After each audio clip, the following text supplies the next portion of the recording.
કે રાહ જોવાનું બેટા મારા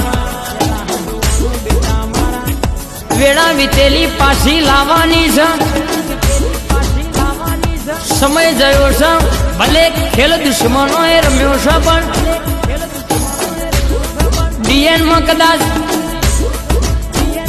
હિસાબ કરું ના 52 બજારમાં ખબર ના પડતો હું તમારી માતાના કહેવાય